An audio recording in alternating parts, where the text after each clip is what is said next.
আসসালামু আলাইকুম সবাইকে। আজকে আমি আপনাদের দেখাবো এবং এখান থেকে কিছু সবজি তুলব।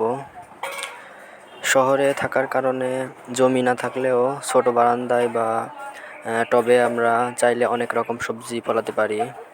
দেখুন, এখানে আমরা লাগিয়েছি উস্তে গাছ, আর সেটা বড় হয়ে আমাদের ফলন দিচ্ছে, আর সেই ফলন এখন তুলতেছি। দেখুন কত সুন্দরভাবে গাছে ঝুলছে।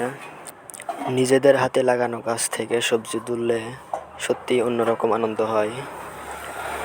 মনে হয় নিজে একটা আলাদা জগৎ আছে। এখন এই উস্তিটা তুলছি, দেখুন একদম টাটকা আর প্রাকৃতিক। বাজার থেকে আনা সবজির মতো কোনো রাসায়নিক নেই এখানে। এগুলো আমরা বাসায় লাগিয়েছি একবারে জৈব পদ্ধতিতে, তাই স্বাস্থ্যের জন্য অনেক উপকারী। প্রতিদিন গাছের একটু একটু করে যত্ন যদি নেন আপনারা, কিছুদিন পরেই আপনারা সেই গাছের ফলন পাবেন।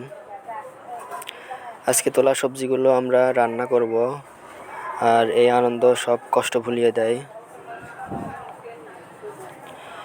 আমার মনে হয় সবাই যদি নিজের বাড়িতেই বারান্দায় বা কোনো ছাদে বা কোনো ছোট জমিতে আপনারা গাছ লাগান, তাহলে আপনার টাটকা সবজি পাওয়া যাবে, অন্যদিকে পরিবেশও থাকবে সবুজ আর সুন্দর। আমাদের ছোট্ট বারান্দার বাগানটা আমার কাছে একটা আলাদা জগৎ। সকালবেলা ঘুম থেকে উঠে প্রথমেই আমি এখানে আসি। পাতার সবুজ রং, ছোট ফুল আর গাছে ঝুলে থাকা সবজি সব কিছুই মনটা ফ্রেশ করে দেয়। আজকে আমি কিছু সবজি তুলছি, দেখুন এই উস্তেগুলো একদম ফ্রেশ। একদিকে মরিচের গাছে লাল আর সবজি সবুজ মরিচ ঝুলছে। এগুলো বাজার থেকে কিনতে টাকা খরচ হয়, আর এখানে নিজের হাতে গাছ থেকে একেবারে ফ্রি পাচ্ছি। তো দেখুন কত সুন্দর উস্তে।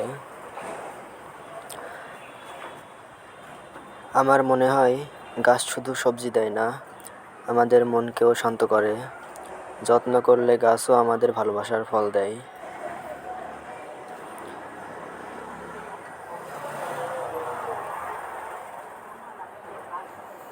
তো আপনাদের যদি ভিডিওটা ভালো লাগে তাহলে অবশ্যই একটা লাইক করবেন, কমেন্টে জানাবেন আপনাদের বাগানে কি কি সবজি আছে,